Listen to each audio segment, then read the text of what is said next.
திருக்கருகாவூர் திருக்கோயிலை பொறுத்தளவில் இந்த திருக்கோயிலுக்கு ஏற்கனவே இருந்த திருத்தேர் என்பது பல ஆண்டு கணக்காக ஓடாமல் இருந்த இந்த திருத்தேரை வெள்ளித்திருத்தேர் இந்த திருக்கோயிலுக்கு பக்தர்களுடைய நேர்த்திக்கடனுக்காக உருவாக்கப்பட வேண்டும் என்ற கோரிக்கையோடு முதல் கட்டமாக 14 லட்சம் ரூபாய் செலவில் மரத்தேர் உருவாக்கப்பட்டிருக்கின்றது. அதைத் தொடர்ந்து புதிதாக வெள்ளித்தேர் உருவாக்குவதற்கு இந்த திருக்கோயிலுடைய வைப்பு நிதியிலே இருக்கின்ற 408 கிலோ வெள்ளி இன்றைக்கு இந்த திருத்தேர் பணி தொடங்குவதற்கு எங்களுடைய அன்பிற்கினிய ஆணையாளர் ஸ்ரீதர் அவர்கள் முன்னிலையிலேயும் இந்த தொகுதியினுடைய சட்டப்பேரவை உறுப்பினரும் அமைச்சருமாகிய அருமையண்ணன் கோவிச்செழியன் அவர்கள், இந்த மாவட்டத்தினுடைய மாவட்ட செயலாளர் அன்பிற்கினிய பெரியவர் கல்யாண சுந்தரம் அவர்கள் முன்னிலையிலேயும் இந்த பகுதியினுடைய சேர்மேன் அன்பிற்கினிய அருமை சகோதரர் சுரேஷ்குமார் அவர்களும் அதேபோல் இந்த பகுதியில் இருந்த மக்கள் பிரதிநிதிகள் அனைவரும் ஒன்றிணைந்து இன்றைக்கு வெள்ளித்தேர் செய்கின்ற சபதியிடம் வெள்ளிக்கட்டிகள் இன்றைக்கு ஒப்படைக்கப்பட்டிருக்கின்றது. சரியாக 120 நாட்களுக்குள் இந்த வெள்ளித்தேர் பணி முழுமையடைந்து வெள்ளோட்டத்திற்கு கொண்டு வரப்படும். ஏற்கனவே இந்த திருக்கோயில் சார்பிலே செய்யப்பட்டிருக்கின்ற 2 தேர்கள் வருகின்ற 14ஆம் தேதி வெள்ளோட்டத்திற்கு கொண்டு வரப்பட இருக்கின்றது. மொத்தத்தில் இந்த திருக்கோயிலுக்கு பக்தர்களுடைய நேர்த்திக்கடனுக்கும் திருவிழாக்கிற்கும் தேவைப்படுகின்ற 3 வெள்ளித்தேர்களும் முழுமையான அளவு இன்னொரு 120 நாட்களுக்குள் இந்த பக்தர்களுடைய நேர்த்திக்கடனுக்கு அர்ப்பணிக்கப்படும்.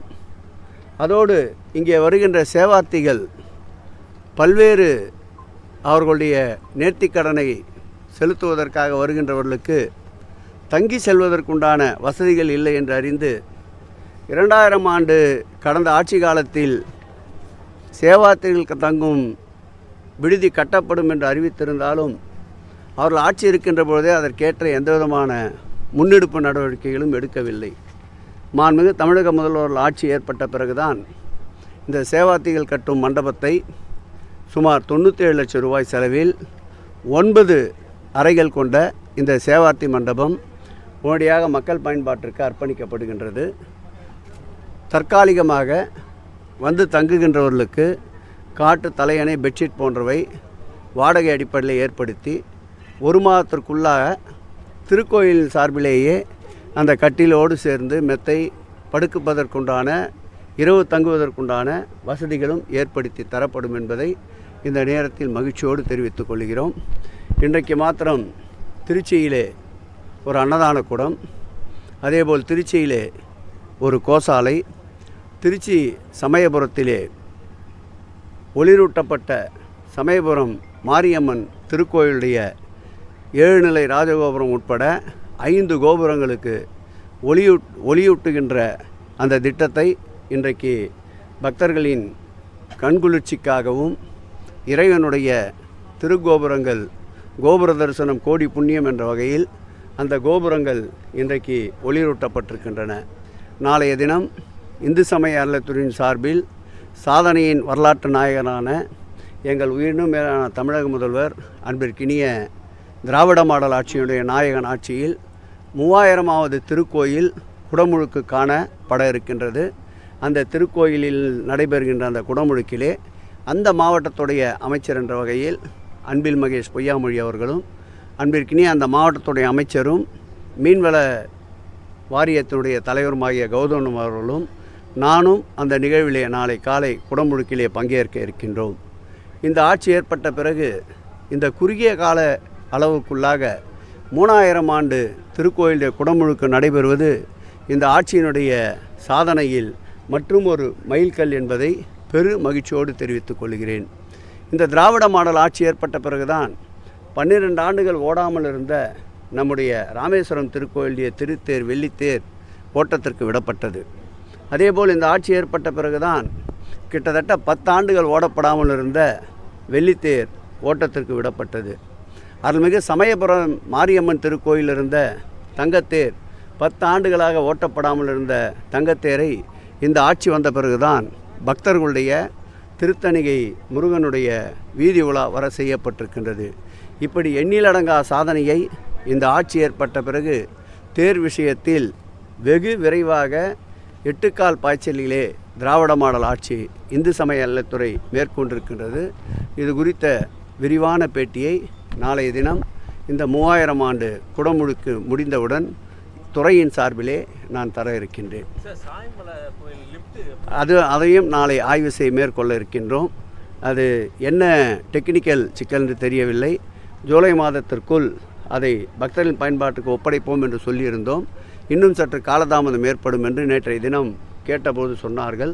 அதையும் நாளை காலை ஆய்வு செய்து அந்த பணிகளை விரைவுபடுத்துவோம். அதேபோல் நம்முடைய மருதமலையிலேயும் தானியங்கி லிஃப்ட் ஒன்று உருவாகி கொண்டிருக்கின்றது. அது 2 அடுக்காக அந்த தானியங்கி மின்தூக்கியை பயன்படுத்த சூழல் இருக்கின்றது. ஒரு அடுக்கு பணி நிறைவுற்றிருக்கின்றது, மற்றொரு அடுக்கு பணியும் விரைவுபடுத்தப்பட்டிருக்கின்றது. இந்த ஆட்சி ஏற்பட்ட பிறகுதான் சோளிங்கர் பகுதியிலே நரசிம்மர் ஆலயத்திற்கு ரோப்கார் வசதி செய்ய தரப்பட்டிருக்கின்றது. ஐயர்மலை பகுதியிலேயும் ரோப்கார் வசதி செய்யப்பட்டிருக்கின்றது. அதோடு மட்டுமல்லாமல் திருநெல்மலை, திருக்கழுக்குன்றம், வனுவாவி, அதேபோல் நம்முடைய மதுரையிலே இருக்கின்ற திருப்பரங்குன்றம், பழனியிலே புதிதாக மற்றும் ஒரு ரோப்கார் என்று இந்த ரோப்கார் பணிகளை திட்டமிட்டிருக்கின்றோம். இந்த ஆண்டு இறுதிக்குள்ளாக அந்த பணிகளையும் துவக்குவதற்கு மாண்புமிகு தமிழக முதல்வர் அவர்கள் எங்களை முடக்கிவிட்டிருக்கின்றார். அந்த பணிகளையும் வெகு விரைவாக நடைபெறுவதற்குண்டான அனைத்து முயற்சிகளையும் நிச்சயம் மேற்கொள்வோம். நீங்கள் கோரிய அந்த சுவாமிமலை ரோப்கார் பணியை நாளைக்கு ஆய்வு செய்கிறேன். எந்த காலகட்டத்திற்குள் முடியும் என்பதை நாளைக்கு அங்கேயே அறிவிக்கிறேன். அறுபடை வீடுகளில் ஒன்றான சுவாமிமலை திருக்கோயிலுக்கு வருகின்ற பக்தர்களுக்கு தேவையான அனைத்து வசதிகளையும் நிச்சயமாக இந்த ஆட்சி ஏற்படுத்தி தரும். அந்த வகையில்தான் முருகப்பெருமானுடைய நம்முடைய திருப்பரங்குன்றத்துடைய முருகர் பெருமானுடைய திருக்கோயிலுடைய குடமுழுக்கு 14/6 இந்த மாதம் நடைபெற இருக்கின்றது. இதைத் தொடர்ந்து நம்முடைய திருச்செந்தூர் அருள்மிகு தண்டாயுதபாணி சாமி திருக்கோயிலுடைய குடமுழுக்கு அடுத்த மாதம் 7/7/2025 ஆண்டு வெகு விமர்சையாக நடைபெற இருக்கின்றது. பல லட்சம் முருகர் பக்தர்கள் கூடுவார் என்று எதிர்பார்க்கப்படுகிறது. அந்த திருச்செந்தூர் அருள்மிகு குடமுழுக்கை முன்னிட்டு நானும் எங்களுடைய துறையினுடைய ஆணையாளரும் அந்த திருக்கோயிலுடைய தக்கார் அன்பிற்கினிய அருள்முருகன் அவர்களும் அந்த திருக்கோயிலுடைய இணை ஆணையாளர் ஞானசேகரன் அவர்களும் முழுவீச்சாக அந்த மாவட்டத்துடைய அமைச்சர் அன்பிற்கினிய அருமையண்ணன் அனிதா ராதாகிருஷ்ணன் அவர்களும் அந்த நாடாளுமன்ற உறுப்பினர் கனிமொழி அவர்களும் இந்த விழாவிற்கான ஏற்பாடுகளை ஒருங்கிணைந்து வருகின்ற பக்தர்களுக்கு எந்த விதமான அசௌகரியமும் ஏற்படாமல் சிறப்போடு இறை தரிசனம் செய்வதற்குண்டான பணிகளையும் இந்த திராவிட மாடல் ஆட்சியில்தான் இது போன்ற குடமுழுக்குகள் இது போன்ற பணிகளை அமைச்சர்களே நேரடியாக சென்று ஆய்வு செய்ய வேண்டும். பக்தர்களுக்கு தேவையான நன்மைகளை செய்ய வேண்டும் என்று குடமுழுக்கு மாத்திரமல்லாமல் திருவிழாக்கள் அந்தந்த திருக்கோயிலுடைய திருவிழாக்களின் போதும் முன்கூட்டியே திட்டமிட்டு வருகின்ற பக்தர்களுடைய எண்ணிக்கையை பொறுத்து அவர்களுக்கு தேவையான அடிப்படை வசதிகளையும் போக்குவரத்து வசதி, அதேபோல் மருத்துவ வசதி, கழிப்பிட வசதி, தங்கும் வசதி போன்ற அனைத்து வசதிகளையும் ஏற்படுத்தி தர வேண்டும் என்று முதலமைச்சரின் உத்தரவின் பேரில்தான் இப்படிப்பட்ட பணிகளை முன்கூட்டியே கள ஆய்விலே நின்று கொண்டிருக்கின்றோம். தமிழக முதல்வர் நல்லாட்சியில் திராவிடமல ஆட்சியில் தமிழக இந்து அறநிலையத்துறை அமைச்சராக பொறுப்பேற்று தமிழகம் முழுவதும் இன்று அனைத்து கோயிலிலும் சிறந்த முறையில் விழாக்கள் நடைபெற்று வருகிறது.